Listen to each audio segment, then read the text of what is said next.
નમસ્કાર વિદ્યાર્થી મિત્રો, ગુડ મોર્નિંગ. હું રમેશ બાંભણિયા મંગલમૂર્તિ વિદ્યાલયમાં આપનું સ્વાગત કરું છું. મિત્રો, આપણે લેક્ચર 1, 2, 3 અને 4ની અંદર આપણે રસાયણ વિજ્ઞાનની બેઝિક માહિતીનો આપણે અભ્યાસ કર્યો. તમે બધા જ વિદ્યાર્થી મિત્રોએ 4 લેક્ચરનું ખૂબ સારી રીતે એવું વાંચન કર્યું હશે અને એનું હોમવર્ક પણ કર્યું હશે એવી આશા રાખું છું.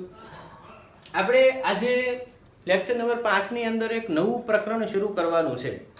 પ્રકરણ નંબર 5, તત્વનું વર્ગીકરણ અને ગુણધર્મમાં આવર્તતીતા. ટૂંકમાં તમે કહો તો આધુનિક આવર્ત કોષ્ટક.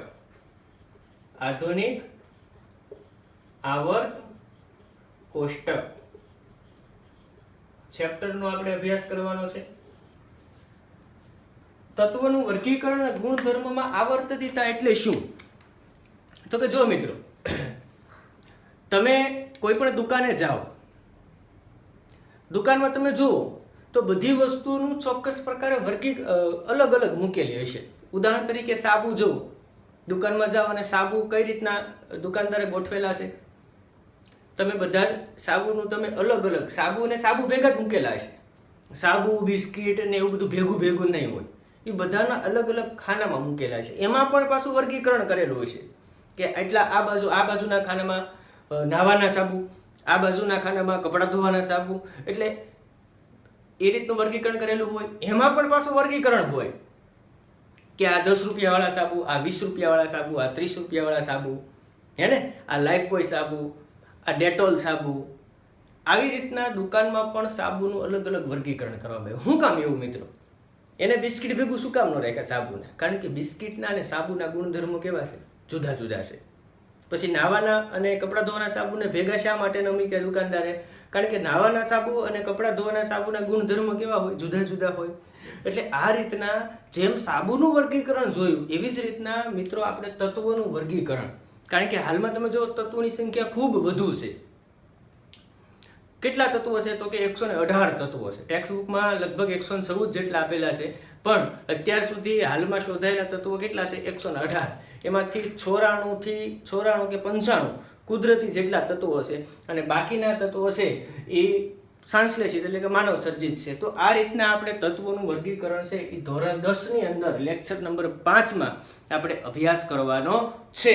તો એમાં આપણે જોઈએ, સૌ પ્રથમ આપણે એવું કહી શકીએ કે તત્વ શું છે? તો કે તત્વ દ્રવ્યનો પાયાનો એકમ છે. દ્રવ્યના પાયાનો એકમ કોણ? તો કે તત્વ. ઘણા બધા તત્વો ભેગા થાય એટલે અણુ બને, સંયોજન બને, એને આપણે શું કહીએ ટૂંકમાં? દ્રવ્ય કે પદાર્થ પણ તમે એને કહી શકો. હવે આપણે એનું વર્ગીકરણ જોવાનું છે કે ભાઈ તત્વ છે એ દ્રવ્યના પાયાનો એકમ આપણે કીધું. તો મિત્રો કે સૌ પ્રથમ ઈસવીસન 1800ની અંદર તત્વોની સંખ્યા કેટલી હતી? ઈસવીસન 1800માં તત્વની સંખ્યા કેટલી હતી? તો કે 31 હતી. 31 તત્વો હતા 1800માં. ત્યારબાદ ઈસવીસન 1865માં તત્વની સંખ્યા વધી અને બમણાથી વધુ એટલે કે 65 થઈ, 65. એટલે દિવસે દિવસે તત્વોની સંખ્યા છે કેવી થતી ગઈ? વધતી ગઈ. ત્યારબાદ તત્વોની સંખ્યા છે એ 114 થઈ અને હાલમાં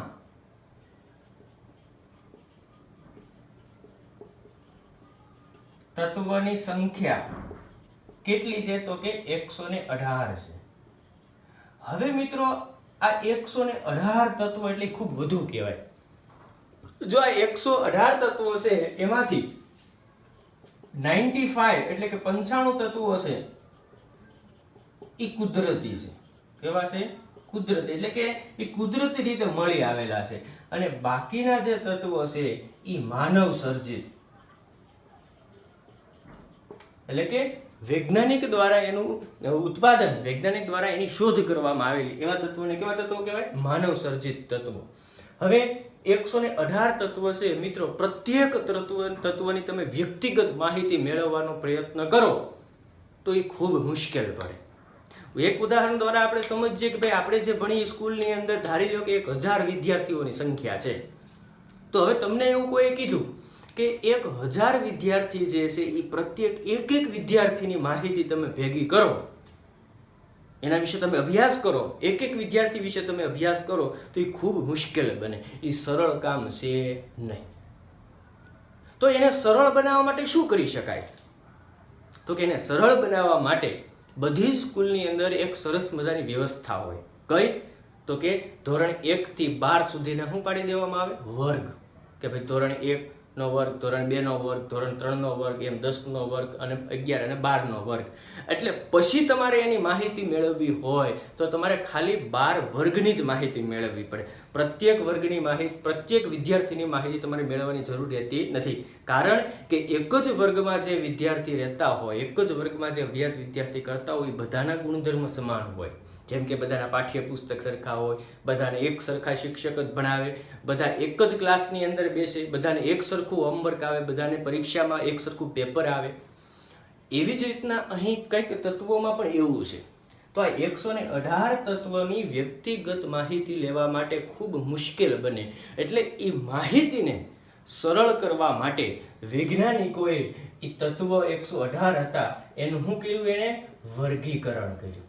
કે ભાઈ 118 તત્વનું એને વર્ગીકરણ કરવાના ઘણા બધા પ્રયત્નો કર્યા અને શક્ય પણ બન્યું. કારણ કે જુદા જુદા અનેક પ્રકારના વૈજ્ઞાનિકોના મંતવ્ય જુદા જુદા હોય, બધા જ વૈજ્ઞાનિકોના વિચાર એક સરખા હોતા નથી. એટલે જુદા જુદા વૈજ્ઞાનિકો આવતા ગયા અને વર્ગીકરણ છે એ થતું ગયું. માત્ર આ વર્ગીકરણ તત્વના અભ્યાસ માટે જ અગત્યનું નથી. વર્ગીકરણ કર્યા પછી પણ એવો ખ્યાલ આવ્યો કે આ જે તત્વોનું વર્ગીકરણ કર્યું અનેક રીતે ઉપયોગી છે. કઈ કઈ રીતે ઉપયોગી છે? તો કે પહેલા તો આપણે જોયું કે ભાઈ તત્વના અભ્યાસ માટે પણ ઉપયોગી છે. ત્યારબાદ તત્વના ગુણધર્મ માટે પણ ખૂબ જ ઉપયોગી બન્યું વર્ગીકરણ. કેવા ગુણધર્મો મિત્રો? તો કે બંને પ્રકારના ગુણધર્મો. ધોરણ 10 તમે ભણી ગયા, બંને પ્રકારના ગુણધર્મો. કયા કયા બંને પ્રકારના ગુણધર્મો? તો કે ભૌતિક ગુણધર્મ અને રાસાયણિક ગુણધર્મ. એટલે કે ભૌતિક અને રાસાયણિક ગુણધર્મો. પહેલો ગુણધર્મ ભૌતિક અને બીજો ગુણધર્મ રાસાયણિક. આ બંને ગુણધર્મ જાણવા માટે પણ વર્ગીકરણ છે એ ખૂબ ઉપયોગી બન્યું. અને ખૂબ જ એક અગત્યનું કે નવા તત્વની આગાહી કરવામાં પણ ખૂબ જ ઉપયોગી બન્યું વર્ગીકરણ. કે ભાઈ હવે પછીનું તત્વ છે એ કેવું હશે, કેવા તત્વની શોધ કરવી જોઈએ, એની આગાહી પણ કોણ આપતું? તો કે આ વૈજ્ઞાનિકોએ જે વર્ગીકરણ કર્યું એ વર્ગીકરણ નવા તત્વોની આગાહી કરવામાં પણ ખૂબ જ ઉપયોગી બન્યું. આ ઉપરાંત તત્વો કેવા પ્રકારની પ્રક્રિયા આપે એ જાણવા માટે પણ વર્ગીકરણ ઉપયોગી બન્યું. કેવા પ્રકારના સંયોજન બનાવે એ જાણવા માટે પણ વર્ગીકરણ ખૂબ ઉપયોગી બન્યું. એ કેવા પ્રકારની ઇલેક્ટ્રોન રચના ધરાવે એ જાણવા માટે પણ વર્ગીકરણ છે એ ખૂબ ઉપયોગી બન્યું. અને છેલ્લું કે બંધારણ જાણવા માટે પણ એ વર્ગીકરણ છે એ ઉપયોગી બન્યું. તો આપણી પ્રસ્તાવનાની વાત હતી મિત્રો. ફરી એકવાર ફટાફટ જોઈ લઈએ કે ભાઈ તત્વ છે એ શું છે? તો કે કોઈ પણ દ્રવ્ય, કોઈ પણ પદાર્થનો પાયાનો એકમ એટલે કોણ? તો કે તત્વ. ઈસવીસન 1831 તત્વો હતા. 1865 જેમ વર્ષો વધતા ગયા એમ તત્વોની સંખ્યા પણ બમણી થતી ગઈ. 65 થયા, પછી 114 થયા. હાલમાં કેટલા તત્વો છે? તો કે 118. એમાંથી 2 થી 3 તત્વો એવા છે કે જેની જે સંપૂર્ણ શોધ થયેલી નથી. એવા 4 તત્વો છે. 118 તત્વોમાંથી આશરે 95 તત્વો છે કુદરતી છે અને બાકીના તત્વો છે વૈજ્ઞાનિક દ્વારા એનું સંશ્લેષણ, એનું ઉત્પાદન કરવામાં આવ્યું. એટલે કે એને માનવ સર્જિત તત્વો પણ કહેવાય.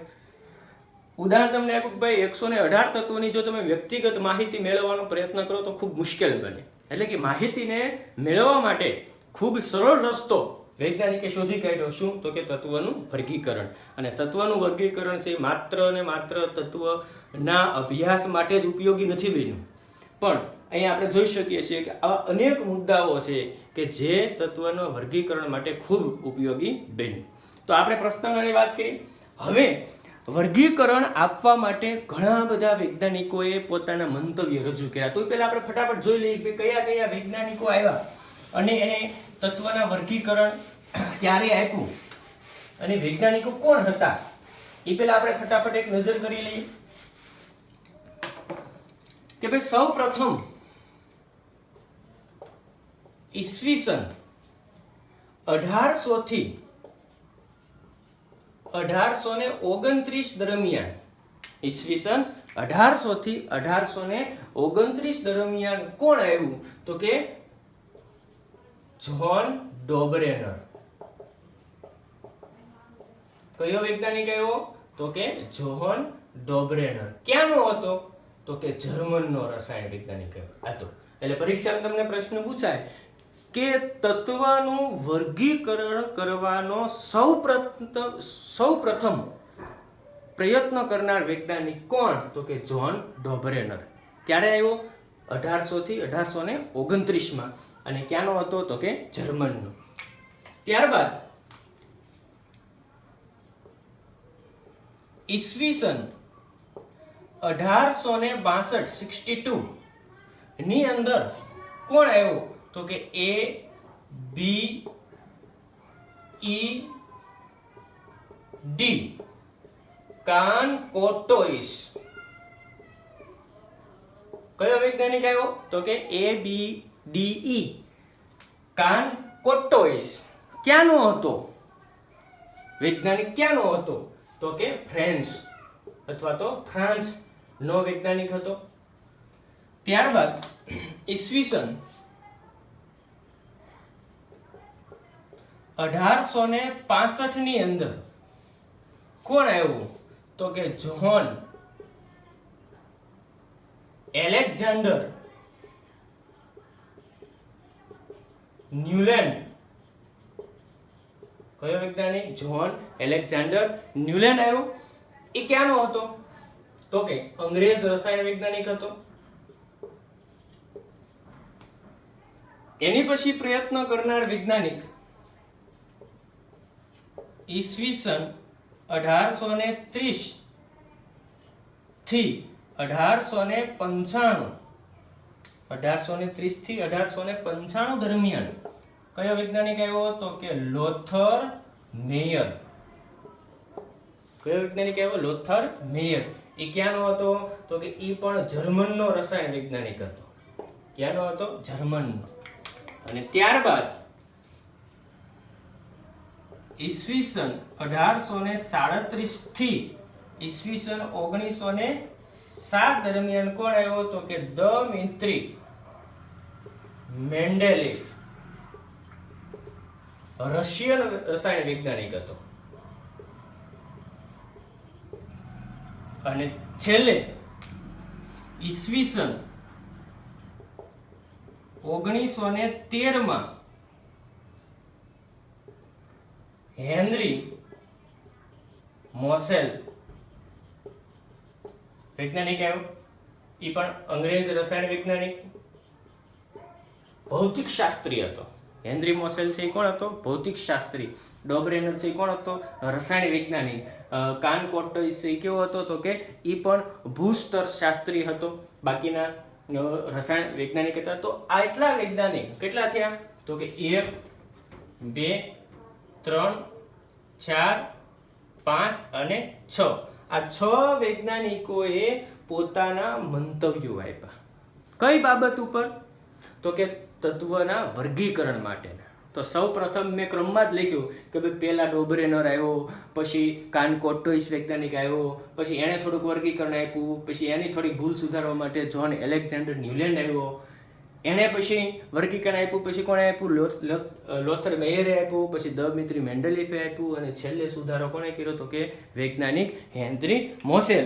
તો આ જે બધા જ વૈજ્ઞાનિક છે તમને પરીક્ષામાં મિત્રો એક માર્ક્સની અંદર પૂછાય છે.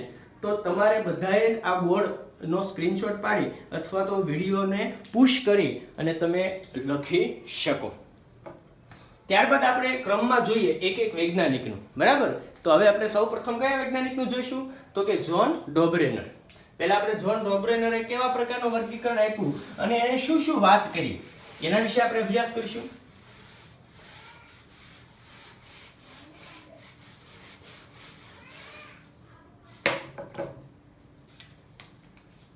તો તત્વના વર્ગીકરણનો સૌ પ્રથમ પ્રયત્ન કરનાર વૈજ્ઞાનિક હોય તો એ વૈજ્ઞાનિક કયો?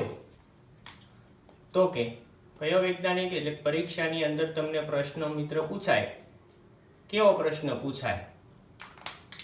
તો કે તત્વના વર્ગીકરણ માટે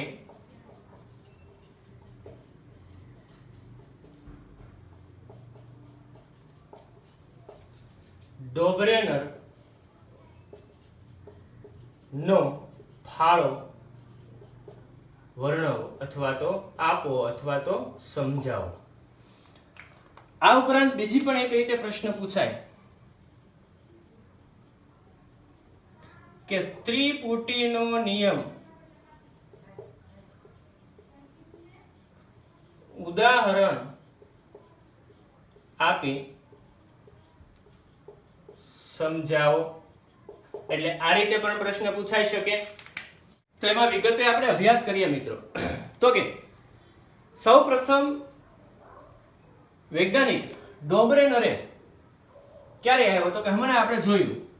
તો કે ઈસવીસન 1800 થી 1829 સુધી એણે વર્ગીકરણના પ્રયત્નો કર્યા.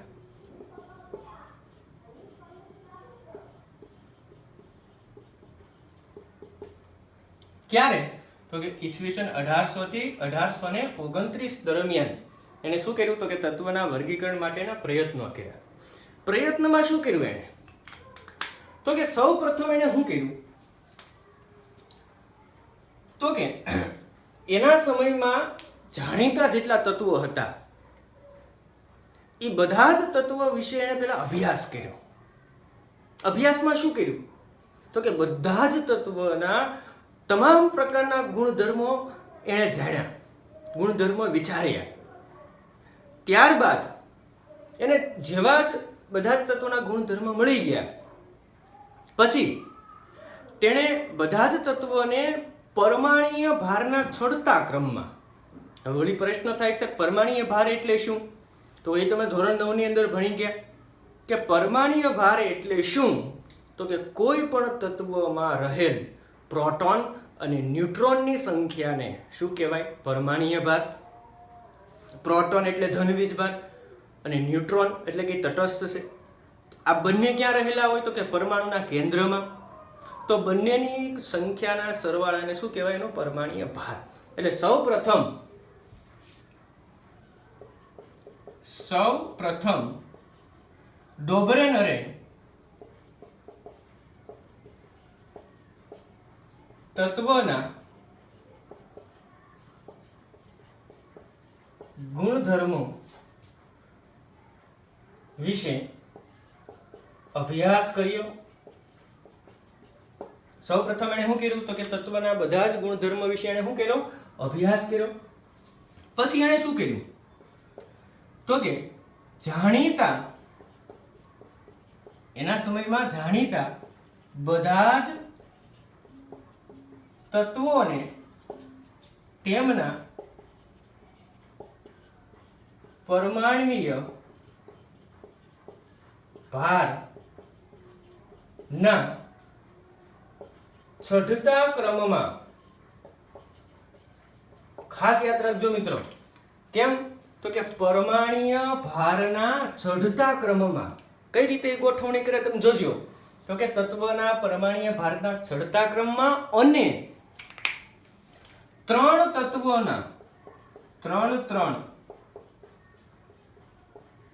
તત્વોના સમૂહ બનાવ્યા. આ એને પહેલું કામ કર્યું. શું કર્યું એને? સૌપ્રથમ આવ્યો પછી એણે તત્વના ગુણધર્મ વિશે અભ્યાસ કર્યો, બધા જ તત્વોના ગુણધર્મ એણે જાણી લીધા. પછી એના સમયમાં જેટલા જાણીતા તત્વો હતા એણે બે વાત કરી. એણે શું પહેલી વાત કરી? તો કે બધા જ તત્વોના પરમાણુ ભારના ચડતા ક્રમમાં અને ત્રણ તત્વોના સમૂહ બનાવ્યા. કેમ આપણે વર્ગમાં 45 વિદ્યાર્થીનો વર્ગ બનાવીએ એમ એણે ત્રણ તત્વના શું બનાવ્યા? સમૂહ.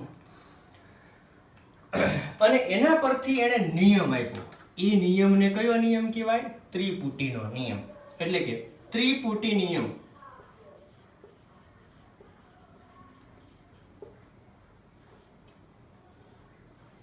શું વાત કરી એણે નિયમમાં?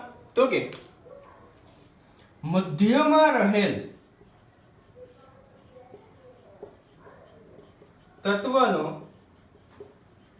પરમાણ્વીય ભાર, મધ્યમાં રહેલ તત્વનો પરમાણ્વીય ભાર બાકીના બે તત્વના કુલ પરમાણ્વીય ભારના કુલ પરમાણ્વીય ભારથી અડધો થાય. આ એને નિયમ આપ્યો, જેને કયો નિયમ કહેવાય? ત્રિપુટીનો નિયમ. એને શું વાત કરી? તો કે ભાઈ ત્રણ તત્વના એને સમૂહ બનાવ્યા કે ભાઈ ત્રણેય તત્વ, પહેલું બીજું ત્રીજું, એમ ત્રણેય તત્વ આમ ઊભા ગોઠવા. સમૂહ કોને કહેવાય? તો કે ઊભો સ્તંભ હોય. ઊભો સ્તંભ, ઊભું આપણે ખાનું બનાવીએ એને સમૂહ કહેવાય. એમ ઊભા ખાનામાં એને ત્રણ તત્વ ગોઠવા. પછી મધ્યમાં એટલે કે જે વચ્ચે તત્વ રહેલું છે એનો પરમાણ્વીય ભાર કેટલો થાય? એવું જાણે કીધું કે મધ્યમાં રહેલ તત્વનો પરમાણ્વીય ભાર કેટલો થાય? તો કે બાકીના બે એટલે કોણ? તો કે એક ઉપરનું અને એક નીચેનું, એટલે એક પ્રથમ અને એક ત્રીજું.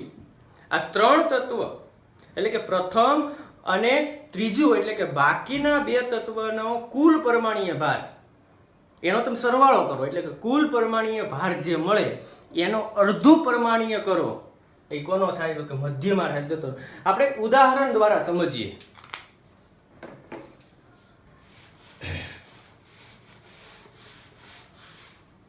એટલે આપણે અહીંયા લઈશું ઉદાહરણ.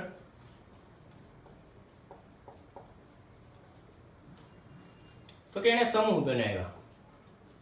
સમૂહ 1, પછી સમૂહ 2, પછી સમૂહ 3. આ રીતના એને શું બનાવ્યા? સમૂહ બનાવ્યા.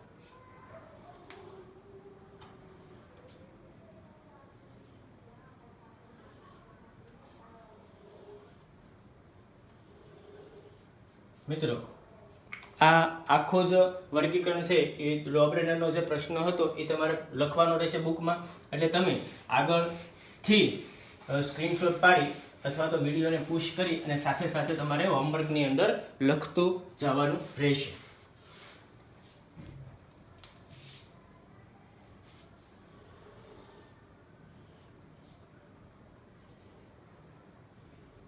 ઓકે, તો સમૂહ 1 ની અંદર એને શું કર્યું? તો કે પેલા તત્વોને ગોઠવા. એને લિથિયમ, સોડિયમ અને પોટેશિયમ. એ જ રીતના અહીંયા પણ એને કર્યું. પહેલા આપણે પહેલા સમૂહનું જોઈએ, પછી આપણે સમૂહ 2 અને સમૂહ 3 વિશે આપણે વાત કરીશું.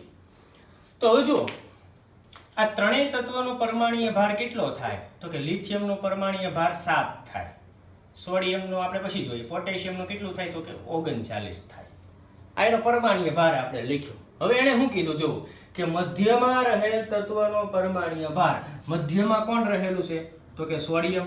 આ સોડિયમનો પરમાણ્વીય ભાર કેટલો થાય? ઈ એને વાત કરી. કેટલો થાય એને શું કીધું? જો આ પહેલી વાત કરી. પછી બીજી વાત શું કરી? એને બાકીના બે તત્વના કુલ પરમાણ્વીય ભાર કરતા કેવો થાય? અડધો. તો જો તમે બાકીના બે તત્વો એટલે કયા કયા છે? લિથિયમ અને પોટેશિયમ. તો પહેલા તો +7 + 39 એટલે કે કુલ પરમાણ્વીય ભાર કરવો પડશે. તો કુલ પરમાણ્વીય ભાર છે કેટલો થાય? 39 ને 7 એટલે કેટલા? 46 થશે. 46 થશે. એટલે કુલ પરમાણ્વીય ભાર પછી જો એનાથી અડધો કરવાનો. તો કે 46 નું અડધું કરો એટલે કે 2 વડે ભાંગો એટલે હું કેટલા મળે? 23 મળે. તો એ 23 પરમાણ્વીય ભાર છે એ કોનો હોય? તો કે સોડિયમનો હોય. આ એને વાત કરી. ફરી એકવાર જુઓ તમે કે મધ્યમાં રહેલા તત્વનો પરમાણ્વીય ભાર બાકીના બે તત્વના કુલ પરમાણ્વીય ભાર કરતા અડધો થાય. એટલે આ નિયમને કયો નિયમ એના નામ આપ્યું? ત્રિપુટીનો નિયમ. એવી જ રીતના બીજા બે ઉદાહરણ છે, પરીક્ષા પૂછાય તો તમે એક ઉદાહરણ લખો તો ચાલે, પણ આપણે બાકીના જે બે ઉદાહરણ છે એ પણ આપણે જોઈ લઈએ. કેલ્શિયમ, સ્ટ્રોન્શિયમ અને બેરિયમ. C એટલે કેલ્શિયમ, SR એટલે સ્ટ્રોન્શિયમ અને Ba એટલે બેરિયમ. કેલ્શિયમનો પરમાણ્વીય ભાર 46 થાય, બેરિયમનો પરમાણ્વીય ભાર છે 137 થાય. બરાબર. તો હવે તમે સ્ટ્રોન્શિયમ એટલે કે મધ્યનું તત્વ શું? તો મધ્યના તત્વનો પરમાણ્વીય ભાર તમે શોધો. તો કઈ રીતના શોધવાનો? તો કે પહેલું અને ત્રીજું એટલે બાકીના બે તત્વના પરમાણ્વીય ભારનો પહેલા કુલ સરવાળો કરો અને પછી એનું અડધું મૂલ્ય કરો એટલે તમને કોનો પરમાણ્વીય ભાર મળશે? સ્ટ્રોન્શિયમનો. સ્ટ્રોન્શિયમનો પરમાણ્વીય ભાર જો તમે એ રીતનું કરશો ને મિત્રો તો તમને 88.5 મળશે. કેટલું મળશે? 88.5. પણ એને સરેરાશ લઈ લીધું. કેટલું લઈ લીધું? તો કે 88. એવી જ રીતના ત્રીજું ઉદાહરણ પણ એને આપણને આપ્યું છે. ત્રીજા ઉદાહરણમાં ક્લોરીન, બ્રોમિન અને આયોડિન. ક્લોરીનનો પરમાણ્વીય ભાર 35.5 થાય, આયોડિનનો પરમાણ્વીય ભાર 127 થાય. તો આ રીતના તમે મધ્યમાં રહેલા તત્વનો પરમાણ્વીય ભાર પહેલા અને બીજા ઉદાહરણની જેમ તમે મેળવો તો તમને એ કેટલો મળશે? તો કે તમે એમ મેળવો ને તો તમને 81.5 મળશે. બરાબર. પણ સરેરાશ એને લઈ લીધું કેટલું? 80. એટલે આ તત્વના પરમાણ્વીય ભાર છે ને મિત્રો 1, 2.5, 1.5, 2 આવું મૂલ્ય છે અવગણી નાખવામાં આવે છે. બરાબર. એ શું કામ અવગણી નાખવામાં આવે છે એ આપણે આ ચેપ્ટરની અંદર જ વિગતે આગળ આપણે અભ્યાસ કરીશું. તો આ રીતનું ઉદાહરણ છે એ તમારે પરીક્ષાની અંદર લખવાનું રહેશે. તમે આ એક ઉદાહરણ લખો તો ચાલે, 2, 3 ઉદાહરણ લખવાની કોઈ જરૂર છે નહીં. તો આ વાત એને કરી. ઓકે. આના પરથી મિત્રો એને તારણ આપ્યું. વૈજ્ઞાનિક ડોબરેનરે શું આપ્યું? તારણ આપ્યું. તારણમાં શું કીધું એને? કે ભાઈ એક જ સમૂહમાં રહેલા તત્વો હોય એના ગુણધર્મો સમાન હોય. એક જ સમૂહમાં રહેલા તત્વો તો કયા કયા છે? લિથિયમ, સોડિયમ અને પોટેશિયમ. આ એક જ સમૂહમાં રહેલા છે. એવી જ રીતના કેલ્શિયમ, સ્ટ્રોન્શિયમ અને બેરિયમ એ એક સમૂહમાં રહેલા છે. ક્લોરીન, બ્રોમિન અને આયોડિન એ પણ એક જ સમૂહમાં રહેલા છે. તો એના ગુણધર્મો સમાન હોય. એટલે કે લિથિયમ, સોડિયમ અને પોટેશિયમ આ ત્રણેયના બધા જ ગુણધર્મો કેવા હોય? સમાન હોય. પછી કેલ્શિયમ, સ્ટ્રોન્શિયમ અને બેરિયમ આ ત્રણેયના બધા ગુણધર્મો કેવા હોય? સમાન હોય. પણ સમૂહ 1 અને સમૂહ 2 તમે એમ કહો લિથિયમ અને કેલ્શિયમના ગુણધર્મો સમાન હોય? તો કે ન હોય. એ જુદા જુદા સમૂહમાં રહેલ છે. એટલે પહેલું તારણ એને એવું આપ્યું કે એક જ